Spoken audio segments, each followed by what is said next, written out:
이번 시간은 페이지 2 위생기구 및 배관용 재료 파트 보도록 하겠습니다. 그래서 먼저 1번에 보시면 자 위생기구에 구비해야 될 성능 조건에 대한 설명을 옳지 않는 거. 그래서 1번에 흡수성 또는 흡습성이라고도 보통 하고 흡수성 이렇게 합니다. 그래서 크면 됩니까 안 됩니까? 안 되겠죠? 적어야 되겠고 항상 청결을 유지할 수 있어야 됩니다.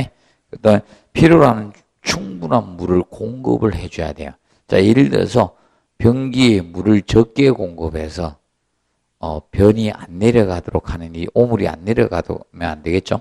그리고 사용한 물이나 오염된 물을 신속히 배출할 수 있어야 되겠고, 그다음에 각종 형상 및 크기로 제작이 쉬워야 됩니다. 그래서 좀 대표적인 대변기죠. 대변기는 그 자체가 트랙 구조를 갖추고 있습니다. 그래서 1번은 1번 되겠고요. 그 다음에 2번에 위생기구의 장점이 아닌 것 했습니다. 그래서 경질이며 내구성 뛰어나다. 그리고 가격이 비교적 싸다. 이거는 이론에 이렇게 있는데 만족 못합니다. 좀 비싼 것 같아요. 일단 옛날 이론서 이질 때는 이게 그때고, 그 다음에 알칼리 산에 어떻게 강하죠. 쉽게 부식되지 않고 변질되지 않습니다. 그리고 복잡한 형태의 기구를 제작할 수 있다. 장점이죠. 그리고 오물이 부착되어 어려운 청소용의 장점입니다. 그런데 금속 접속물과 쉽게 연결할 수는 없습니다. 자, 그래서 얘는 특히 팽창 계수가 굉장히 작기 때문에 금속이나 콘크리트하고 접속할 때 특수공법이 필요한 시공이 어떻게 까다롭다. 공사가 어렵다는 겁니다. 그래서 공사가 쉽게 연결할 수 있는 건 아니다. 그 측면을 봐두시면 되겠습니다. 그리고 3번에 위생도기 품질관리 행하는 시험과 검사 방법이 아닌 것은 대표적으로 이런 것은 검사하지 않습니다. 구품시험이나 구품시험이라든지 이런 것은 테스트하지 않습니다. 인장시험 이런 거 안 합니다. 인장시험이나 이런 것들은 하지 않는다는 점 기억을 해 두시고, 그 다음에 4번에 보시면 급수압을 크게 요하는 대변기는 무엇이다? 블롯 아웃식 변기죠. 그래서 이제 블롯 아웃식은 수압이 커야 돼요. 왜 그런가 하면 뭐를 장착하니까? 블롯 아웃식 대변기는 세정 밸브를 답니다. 세정 밸브를 달기 때문에 급수압이 큽니다. 그래서 블롯 아웃식 변기가 우리가 알아둘 거는 블롯 아웃식이 뭐다? 수압도 커야 되기 때문에 뭐가 큽니까? 소음이 커요. 소음이 큽니다. 그래서 소음이 크기 때문에 일반적으로 공동주택에는 부적합해요. 공동주택에는 부적합하고요. 네, 부적합합니다. 그래서 공공장소에 많이 활용하죠. 공공장소에 사용이 되는 변기가 블롯 아웃식 변기입니다. 그리고 5번 보시면 세정 밸브식 대변기에 대한 설명 옳지 않는 거겠죠. 급수 간격은 얼마 이상이 돼야 된다 했어요? 급수 간격이 25mm 이상이 돼야 됩니다. 5번에 급수 간격은 얘는 25mm 이상이 돼야 된다 했습니다. 일반적으로 이겁니다. 얘는 세정 밸브식 대변기는 세정 탱크가 있다 없다? 없습니다. 바로 급수관을 다이렉트로 연결해서 공급해주는 방식을 쓰다 보니까 급수관이 이렇게 돼야지 세정 수량 확보가 가능합니다. 세정 수량을 확보하기 위해서입니다. 확보하기 위해서 간격이 25mm 이상이 돼야 됩니다. 그리고 급수압력이 얼마 이상? 1메가파스칼 이상 돼 주셔야 되죠. 그래서 이제 급수압력이 급수압은 0.1메가파스칼 이상이 돼야 됩니다. 0.1메가파스칼. 그러면 우리가 알아둘 게 이게 킬로파스칼로 하면 얼마 된다? 약 100킬로파스칼로 알았겠죠? 약 100킬로파스칼 개념이 된다라고 했습니다. 자, 그리고 설치 공간이 거의 없고 단시간에 다량의 물을 사용하죠. 그리고 세정시마다 소음이 커요. 소음이 크고, 그 다음에 급수오염을 방지하기 위해서마다 진공 방지기를 사용하고, 자, 진공 방지기를 백큐ම් 브레이크라고 하죠. 백큐ම් 브레이크라고 했습니다. 진공 방지기. 그래서 이걸 역류 방지기라고도 합니다. 역류 방지기. 급소염 방지기에서 꼭 설치를 해 주시면 좋습니다. 그리고 주의할 점, 얘는 세정 탱크를 설치하니까 연속 사용을 할 수 있다 해서 연속 사용을 할 수 있는 경우마다 세정 밸브식 대변기가 됩니다. 그 다음에 넘겨서 보시면 자 6번에 자 대변기 세정 급수 장치의 수압 제한을 가장 많이 받는 것은 뭐다? 세정 밸브입니다. 자 세정 밸브는 얼마만큼? 필요 급수 압력이 0.1메가파스칼 이상이 돼야 돼요. 100킬로파스칼 이상의 압력이 작동해야 된다 했습니다. 항상 기억을 해 놓으시고요. 그 다음에 7번 문제 보시면 배관 설비에 대한 설명 옳지 않은 거. 자, 급탕용 배관은 동관이나 스테인리스 강관이 주로 사용이 됩니다. 자, 왜 동관이나 스테인리스 관이 사용합니까? 자, 급탕관들은 뭐다? 배관 부식이 어떻게? 빨라요. 물의 온도가 10도씨 증가한 배관 부식은 2배나 빨라집니다. 그래서 급탕관은 이런 내식성이나 내구성이 우수한 걸 써야 돼요. 내식성이나 내구성이 좋은 관을 써줄 수밖에 없습니다. 그래서 동관이나 스테인리스 강관 형태를 쓰고 있는 겁니다. 자, 그리고 2번에 배수 수직관 상부를 연장해 신정 통기관을 사용해서 대기 중에 개방해 주시면 되겠고, 그 다음에 배관의 지지철물은 숙격작용에 의한 진동이나 충격에 견딜 수 있게 견고하게 고정시켜 주시면 됩니다. 그런데 3번에 추가적으로 알아둘 것은 자, 이 배관 지지철물들은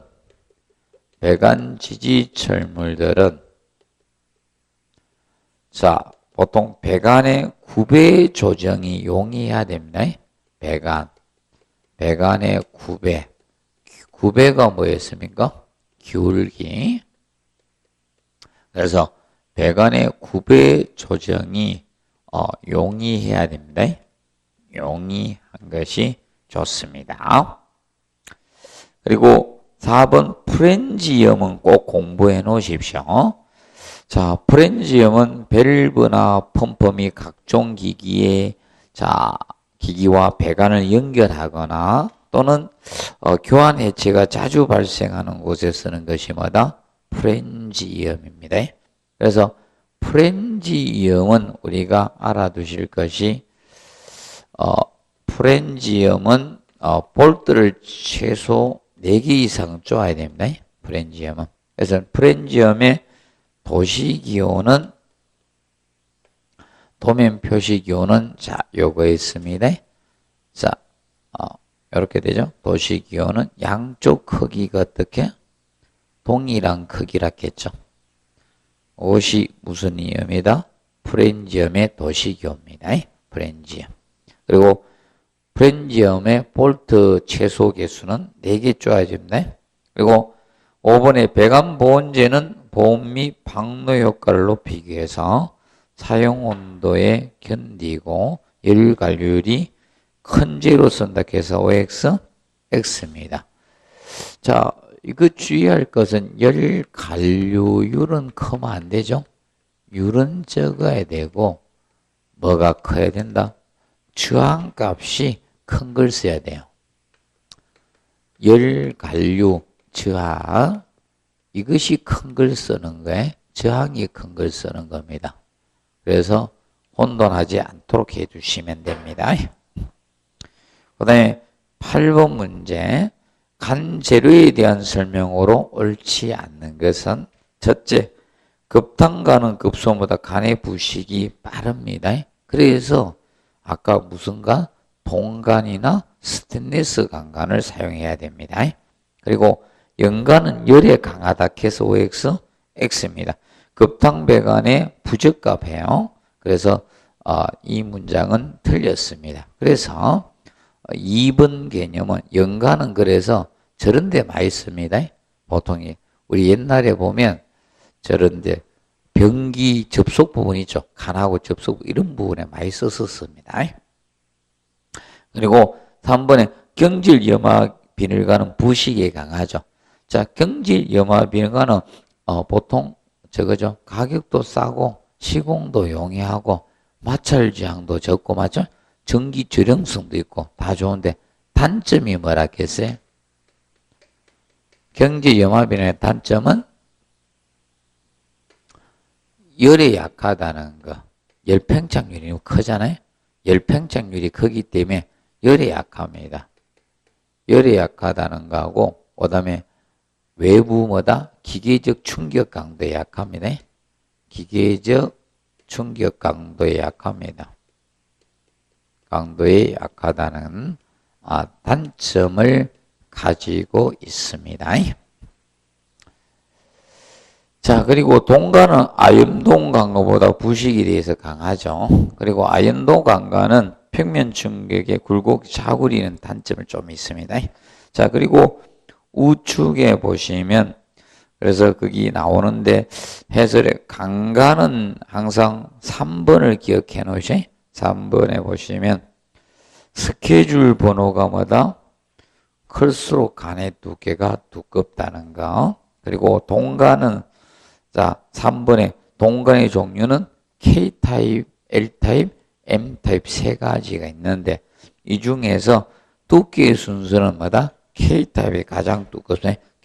LM 순서로 됩니다.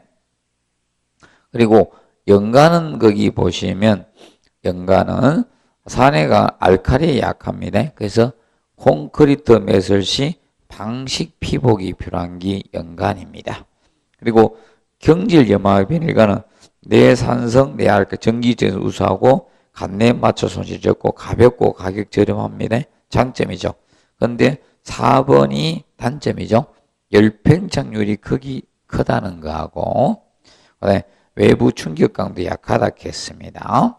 그리고 근데 접합법에 냉각공법이 있는데 냉각공법과 열강공법이 있습니다. 특히 냉각공법에는 두 가지가 있습니다. TS식 접합이 있고 접합 개념과 그 다음에 고무링 접합이죠. 고무링 접합이 있습니다. 그래서 TS식 접합이라는 것은 우리나라 말로 하면 접착제 접합입니다. 접착제. 접착제 접합을 TS식 접합이라고 합니다.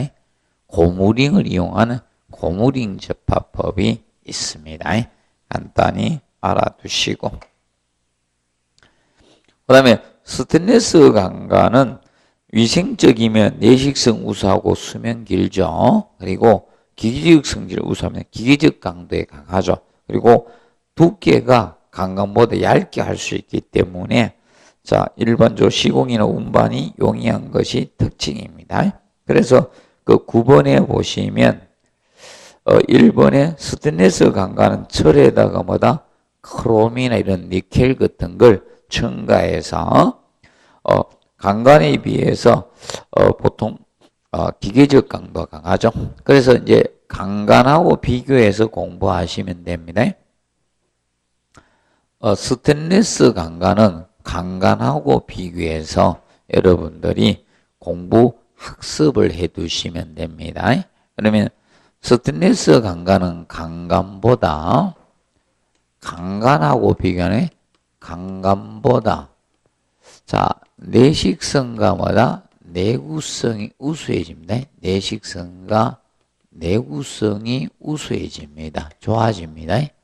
내식성과 내구성이 우수해지고 그 다음에 위생적이고 강간보다 위생적이죠.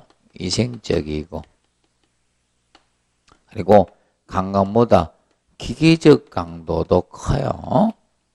기계적 강도가 증가됩니다. 그럼 보통 다른 인장 강도든 이런 강도들이 다 커져요. 기계적 강도도 커집니다. 그렇다 보니까 강간보다 자 일반적으로 무엇이 됩니까? 간의 두께를 얇게 할 수가 있다는 거예요. 간의 두께가 얇아진다는 거예요. 강간보다 간의 두께가 얇다는 거예요. 그러면 전체적으로 공사하기도 그래서 어떻게 쉬워진다는 거예요. 무게가 가벼워지니까 결과적으로 경량화 시킬 수가 있다는 겁니다. 강간보다 경량화 시킬 수가 있다는 겁니다. 그럼으로써 시공도 용이해지고 그리고 사실 강간보다 무슨 미간도 좋죠. 강간이 보기 좋아요. 스테인리스 간이 보기 좋아요. 기억을 해 두시면 됩니다. 그리고 2번에 염화 비닐간은 선팽장 개수와 금으로 온도 변화에 따른 신축에 유의해야 돼요. 그래서 온도 변화가 심한 데는 뭐다? 염화 비닐간은 사용이 부적합하다 이렇게 보시면 되죠. 그 다음에 동간은 동일 강경인 K탑의 두께가 가장 얇다해서 OX 가장 두껍죠. 가장 얇은 것은 뭐다? M타입입니다. M타입이 얇습니다. M타입이 가장 얇고 K타입이 가장 두껍습니다. 그리고 강간은 주철간에 대해서 어떻게? 부식되기 쉽죠. 그리고 연간은 연성이 풍부해서 가공성은 우수합니다. 그런데 연이 납입니다. 납. 자, 그리고 10번 문제 보시면 배관의 조립시나 막힘 등을 쉽게 수리하기 위해서 적당한 위치에는 직관이음 찾아야 그죠? T나 크로스는 어느 때 씁니까? T나 크로스는 분기할 때죠. 분기할 때 쓰는 것이고 그 다음에 엘보는 배관을 뭐다? 굽힐 때 쓰고 프렌지가 직관이음에 사용하죠. 그럼 보통 이겁니다. 배관이 뭐가 됩니까? 길게 가면 어떻게 됩니까? 수리를 할 때 공사가 어렵죠. 그래서 중간중간에 일부러 연결하는 거예요. 그리고 캡은 어디에 쓰는 거다? 배관의 말단부. 원래 캡이라는 것은 뭐라 했습니까? 영어로 캡이 뭐예요? 모자예요. 인간의 말단에 쓰잖아요. 머리에. 자, 그리고 11번. 간 속에 유체에 섞여 있는 모래나 세부리 등의 이물질을 제거하는 거르는 역할을 하는 거. 여과장치 역할은 뭐다? 스트레이너죠. 스트레이너. 봐두시고, 그 다음에 12번에 보면 유체의 흐름을 90도로 바꾸어주는 밸브로서 주로 강과 기구의 접속에 사용하는 것은 뭐다? 앵글 밸브가 됩니다. 12번은 한번 앵글 밸브죠. 그래서 앵글 밸브가 대표적으로 어디에 쓴다 했습니까? 소화전 밸브나 방열기 밸브 2번 체크 해설해서 방열기 밸브나 소화전 밸브가 바로 앵글 밸브가 됩니다. 그래서 주로 강과 기구의 접속에 사용이 되고 있습니다. 그래서 앵글 밸브 도시기호는 이렇게 표시하면 되죠. 하살표가 직각 90도로 만나면 이것이 앵글 밸브 도시기호가 됩니다. 주의할 점은 이거예요. 콕하고 헷갈리면 안 돼요. 콕은 0도에서 90도 회전시켜서 전부 열거나 닫는 형태가 뭐다? 콕이고. 그래서 콕하고 혼돈하지 않도록 하십시오. 90도 나왔다고 해서. 그리고 13번에 다음 중 계기로 했죠. 계기로 서머스텟은 1번이죠. 서모스탯은 네모 박스에다가 T를 쓰면 이 서모스탯. 자, 자동 온도 조절기였습니다. 2번은 온도계를 나타내는 거죠. 템플의 약자 T를 쓴 거예요. 그리고 3번이 스트레이너죠. 스트레이너. 그리고 4번이 압력계를 나타낸 거예요. 압력계. 그리고 오일스텐 기름 분리기가 5번 개념이 됩니다. 그리고 아까 했던 자 프렌지엄 같이 해놓으세요. 프렌지엄은 같이 해놓으시고 프렌지엄은 양쪽 크기가 어떻게? 동일 크기라 했습니다. 프렌지엄. 그리고 배수관은 어떻게 표시한다? 실선 내지 아니면 드렌의 약자 D를 써서 표기할 수 있다. 배수관은. 그리고 통기관.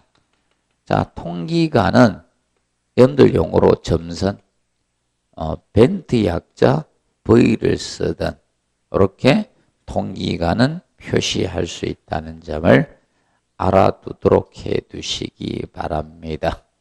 그리고 콕은 어떻게 표시했다? 콕은 자, 이겁니다. 바닥에 다이아몬드가 누워있으면 어떻게? 콕 주으세요. 여기 콕이었죠. 자, 그리고 14번 문제 보시면 자, 배관 설비 계통에 설치하는 부속이 아닌 것태가 나왔습니다. 그러면 흡입배인은 공조나 냉동 설비 쪽의 부속품이 흡입배인입니다. 그런데 2번에 스테이너는 아까 여과장치였죠. 배관에 쇠부설이나 모래 같은 게 기계로 들어가면 안 되죠. 그거는 여과장치 역할이었고 리두션은 구경이 어떻게? 다를 때 쓴다 했죠. 리두션은 뭐다? 구경. 강경이 다른 이음을 할 때 쓰는 게 뭐다? 리두셔고 그 다음에 벨로저 이음은 뭐라 했어요? 벨로즘은 신축 이음새였습니다. 신축 이음새였습니다. 그리고 캡은 뭐다? 배관의 말단부. 배관의 말단부에 설치되는 게 캡이었죠. 그 다음에 15번 다음 밸브 중에서 유량 조절자나 지수전 역할 그 기능을 발휘할 수 없는 밸브는 체크 밸브입니다. 체크 밸브는 역류 방지용 밸브가 무슨 밸브? 체크 밸브에서 반대 방향으로 못 흐르게 하는 역할만 하는 것이 바로 체크 밸브입니다. 역류 방지용 밸브. 역지 밸브라고도 칭합니다. 그 다음에 217페이지 난방설비 보도록 하겠습니다. 자, 난방설비는 뭐 두 문제에서 세 문제 사이로 출제가 되는데 뭐 최근에는 두 문제가 많이 나오고 있는 파트입니다. 최근에 두 문제. 그럼 먼저 1번에 보시면 자, 복사 난방 방식 중 파이프 매설시에 관한 설명으로 옳지 않는 것은 해가지고 나왔습니다. 파이프 매설시. 그러면 현재 우리 아파트나 주택에서 쓰고 있는 게 뭐다? 파이프 매설시가 아닙니까? 바닥에다가 파이프를 매설해서 거기에다 뭘 보낸다? 뜨거운 물을 보내가지고 바닥을 가열해서 복사열을 방출하는 방식이 현재 이 파이프 매설식이 됩니다. 그래서 밑에 그림을 보시면 자, 바탕청이 있어요. 그러면 이제 바탕청. 자, 보통 아파트의 바탕청은 슬래브죠. 각층의 슬래브가 바탕청이 있고요. 그래서 바탕청이 있고 그 위에다가 무슨 공사를 한다? 단열층을 설치를 합니다. 위에다가 여기에다가 열을 못 빠져나가게 단열층을 설치를 합니다. 단열층을 설치하고 그 다음에 그 위에다가 뭐다? 체움청. 체움청이 있습니다. 체움청이 있고, 체움청 개념이 있고, 거기에 방열관을 설치하는 뭐다? 배관청이 있는 거예요. 배관청. 이제 배관청에, 배관을 매립해가 이 안에다 뭘 보낸다? 뜨거운 물을 보내는 거예요. 배관천에 열을 방출하는 뭐다? 방열관이 매설되어 있는 겁니다. 그리고 그 위에 뭐다? 마감청. 이렇게 공사가 되는 거예요. 그래서 우리가 보실 때, 그래서 열을 방출을 여기서 하잖아요. 배관에서 뜨거운 물을 보내서 하죠. 그렇기 때문에 단열청은 배관청하고 무슨 사이에 설치한다? 체움청 이렇게 이야기 안 합니다. 열을 방출을 여기서 하니까 배관에서. 맞죠? 체움청은 데워지는 거예요. 결과적으로. 맞아요? 축일청 역할을 하는 거예요. 열을 간직하는. 그래서 배관청하고 무슨 사이? 바탕청 사이에 무엇을 한다? 단열청이 설치가 되는 겁니다. 이것이 개념이 됩니다. 그래서 이제 봐두실 거 보겠습니다. 그래서 여기 밑에 보면 바탕청이 있고 온돌이 해설 보죠. 설정 건축 최하층 또는 중간층의 바닥을 바탕청이라고 하고 단열청은 온수온도의 배관청에 방출되는 열이 바탕청 아래로 손실을 방지하기 위해서 배관청하고 바탕청 사이의 단열지 수전청을 단열청 이렇게 합니다. 그리고 거기 뭐 그거 알아두시고 그 다음에 그 리얼의 배관청은 단열청 또는 체움청 위에다가 방열관을 설치하는 청음마다 배관청 이렇게 칭합니다. 그걸 공부하고 위로 가서 1번에 매설 깊이는 바닥 균열 등을 고려해서 간 표면까지 두께가 강경의 0.5배는 너무 적습니다. 그래서 보통 강경에 어느 정도 하는가 하면 1.5배에서 2배 정도 매설해요. 강경에 1.5배나 2배 이상 매설을 합니다. 2배 이상 이렇게 매설 깊이를 잡습니다. 그래서 이 매설 깊이를 깊게 잡는 것은 이 매설 깊이를 이렇게 잡는 것은 두 가지 측면의 매설 깊이는 보통 균열 방지도 있고 그러면 이게 얇게 하면 균열이 잘 생깁니다. 그래서 균열 방지적인 측면이나 그리고 온도 분포 균일을 위해서 온도 분포 균일 목적으로 매설 깊이를 일정 이상 해주자는 겁니다. 그래서 1번은 틀렸고 배관 길이는 표면을 위해서 50m 이하로 해야 돼요. 자, 배관 길이가 길어질수록 온도 분포는 불균일해져요. 들어갈 때하고 나올 때하고 온도 차가 생길 수밖에 없겠죠. 그리고 온도 고르게 해서 피치는 간격을 뭐다? 피치라고 해요. 이 간격. 그러면 온수 파이프를 묻었을 때 이 간격이 뭐다? 피치예요. 이것이 피치고.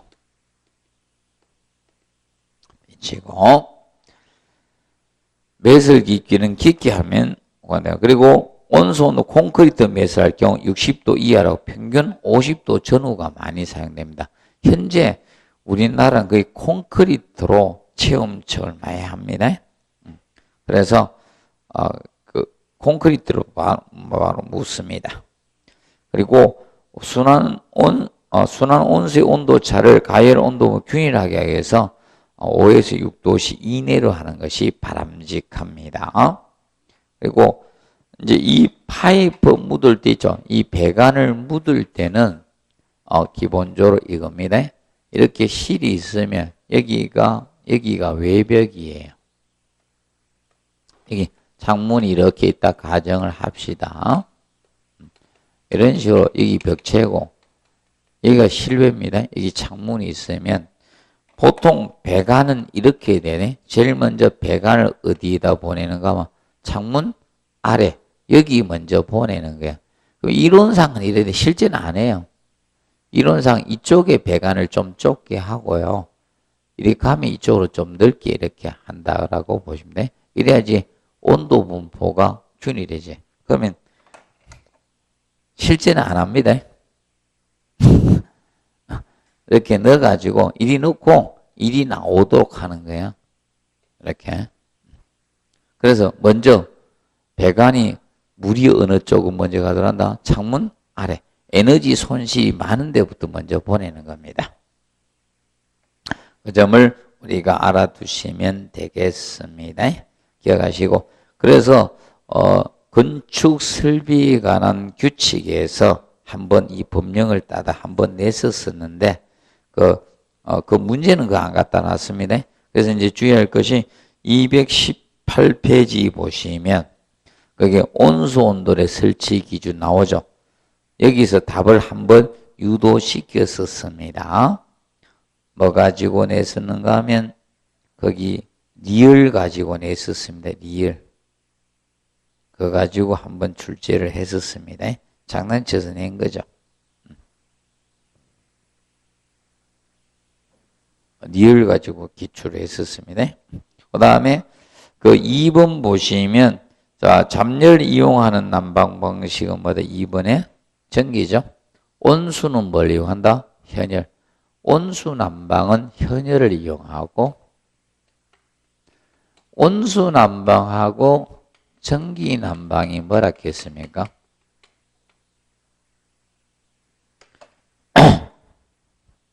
이걸 대류, 식은 넣어도 되고 빼도 됩니다. 대류 난방 또는 대류식 난방이라 했습니다. 그 중에 얘는 현열을 이용하는 거고 얘가 무엇이다? 잡열입니다. 잡열을 이용하는 난방 방식 개념이 됩니다. 자, 그리고 219페이지 보시면 자, 3번에 온수 난방에 관한 설명으로 옳지 않은 것은 내가 나왔습니다. 먼저 1번에 고온수 난방은 보통 온수 난방보다 위험성이 높습니다. 그럼 고온수 난방은 뭘 고온수라 했습니까? 온수 난방이 두 가지로 나눠집니다. 열매 온도에 따라서. 그래서 저온수가 있고 뭐다? 고온수. 그래서 이걸 보통 온수 난방이라고 하죠. 보통 온수라고도 하고. 그래서 이 두 가지 개념이 되는데 자, 이거는 100도씨 이하를 쓰는 게 100도씨 최대가 100이고 100도씨 이하를 쓰는 거고 이거는 몇 도씨? 100도씨 이상을 쓰는 거예요. 그래서 대략 뭐 저온수는 8월 90을 많이 쓰고 얘는 100에서 한 150도까지 쓰는 거예요. 이렇게 보시면 됩니다. 자, 그래서 위험성은 누가 높아질 수밖에 없다? 고온수가 위험성이 높아지, 온도 높아지니까. 그리고 온수 난방의 안전장치는 삼방밸브나 팽창된 그 안전관은 맞죠? 그런데 하트포드 접속법 배관법은 무엇이다?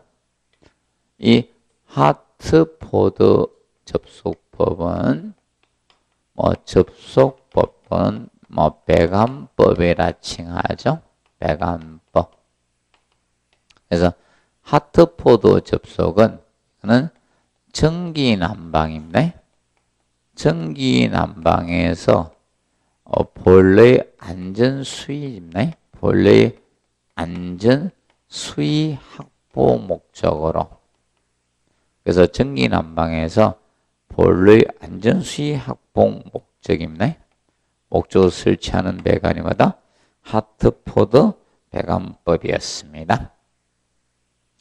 그다음에 온수 난방 배관의 리버스 리턴 배관 방식은 온수의 순환량을 뭐다? 일정하게 해서 씁니다. 균등히 분배하게 해서 쓰는 거예요. 그래서 리버스 리턴을 뭐라고 됐습니까? 역한수라고 됐죠. 리버스 리턴 배관 방식은 역한수 배관 방식이죠. 역한수 배관. 역한수 배관으로서 온수의 유량을 균등히 일정하게 분배하기 위해서 사용합니다. 그런데 시설비는 싸진다, 비싸진다? 비싸진다. 배관이 길어지다 보니까 시설비는 증가한다라고 보시면 됩니다. 그 다음에 4번 전기가 난방하고 온수의 부속기기는 공통호는 이거라겠죠? 자, 대류 난방의 공통은 뭐라겠습니까? 대류 난방의 공통 설비는 기본 방열기가 필요하죠? 방열기가 필요하고, 그 다음에 방열량을 조절하는 방열기 밸브가 공통이죠. 그리고 에어를 빼주는 공기 빼기 밸브가 설치가 됩니다. 그런데 공기 빼기 밸브 중 누구는 제외다? 진공 한수식은 제외입니다. 진공 한수식은 제외가 됩니다.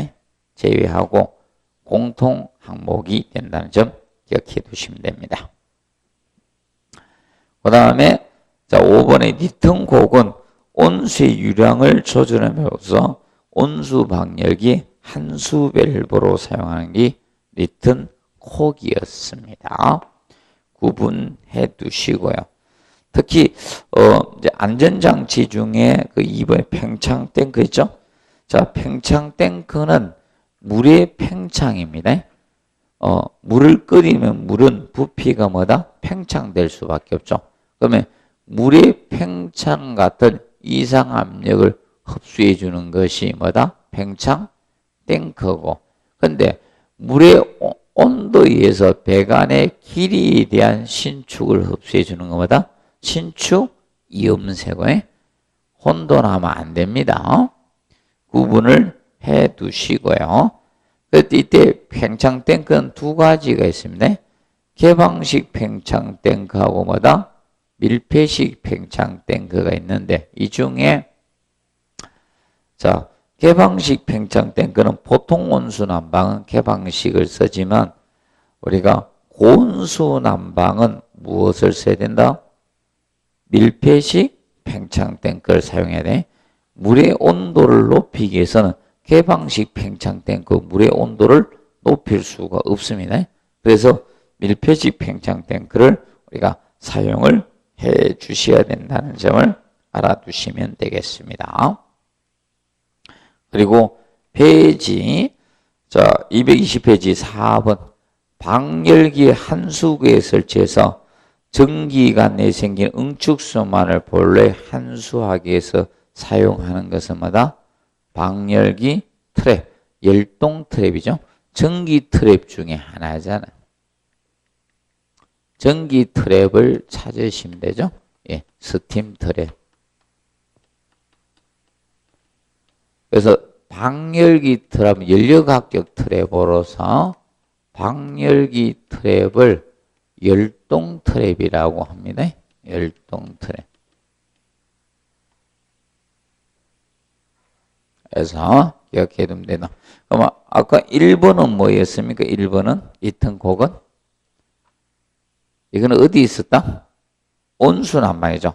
온수의 유량 조절하는 밸브라 했잖아. 온수 방열, 온수의 유량 조절 밸브에서 자, 온수 방열기에 뭐다? 한수 밸브로 쓰이는 게 뭐다? 니튼콕이고. 그다음에 3번에 이중 서비스 밸브는 한랭지에서 응축수 동결 방지 목적으로 설치한 거예요. 그러면 이중 서비스 밸브는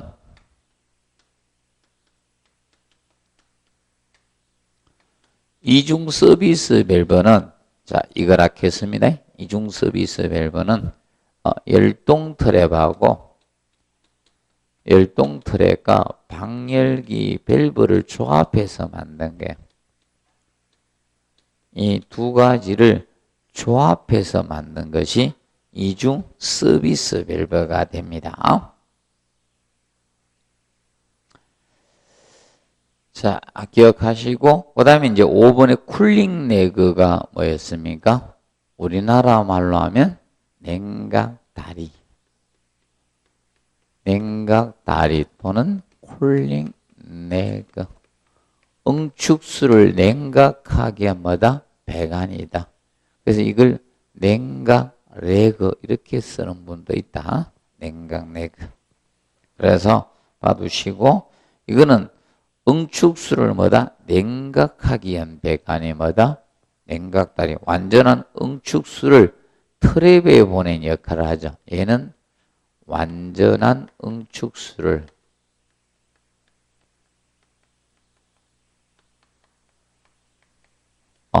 트랩에 보내는 역할을 하는 거죠. 트랩에 보내는 역할을 하는 거예요. 그래서 얘는 보온 피복을 한다 안 한다? 안 합니다. 노출 배관으로 가고 있다는 점 기억하시면 됩니다. 자, 그리고 5번에 전기 난방과 비교해 온수 난방에 관한 설명 중 옳지 않은 것은, 자, 열 용량이 크죠. 자, 주의할 것은 이거하고 헷갈리면 안 된다. 열 용량하고 열의 운반 능력하고 헷갈리면 안 돼요. 열 용량은 온수 난방이 큽니다. 온수가 전기 난방보다 큰 거고요. 그런데 열의 운반 능력은 누가 크다? 전기가. 열의 운반 능력을 비교하면 그것은 전기 난방이 큽니다. 열의 운반 능력은 전기 난방이 큽니다. 혼돈하지 않도록 좀 주의를 하셔야 되겠습니다. 그 다음에 실내의 쾌적감이 좋죠. 예열 시간 길고요. 그러면 열 용량이 크면서 예열 시간이 길면 어떻게? 서서히 데워지고 어떻게? 서서히 식어가는 게 특징인 거예요. 그러면 연료를 활용할 수도 있다는 겁니다. 그리고 온도 조절이 어떻게? 용이하고. 그래서 제어성은 온수 난방이 제어성이 좋다고 했어요. 그럼 외기 급변에 따라서 방열기에 공급하는 온수 온도를 조절해 주면 되니까 제어성 어떻게? 우수하다. 그리고 한수관의 부식이 심한 건 누구다? 전기관이 한수관의 부식이 심합니다. 그리고 소음이 적죠. 그런데 자, 이거네. 온수 난방은 자, 특히 난방을 정지하면요. 장기간 난방을 정지해버리면 자, 당연히 한수관에 뭐다? 동결 우려가 있겠죠. 그래서 이때는 난방을 정지하게 되면 장기간 난방을 정지하게 되면 잠시 30분 정도 정지하는 게 없는데 장기간 난방을 정지하면 한수간에 동결이 생기시죠? 한수간에 동결이 발생이 될 수가 있는 겁니다. 그 전까지 같이 공부를 좀 해 두시기 바랍니다. 정리해 두시고 그 다음에 거기 6번 문제부터 있죠. 난방설비 배관의 그 문제부터는 잠깐 휴식하고 계속하도록 하겠습니다.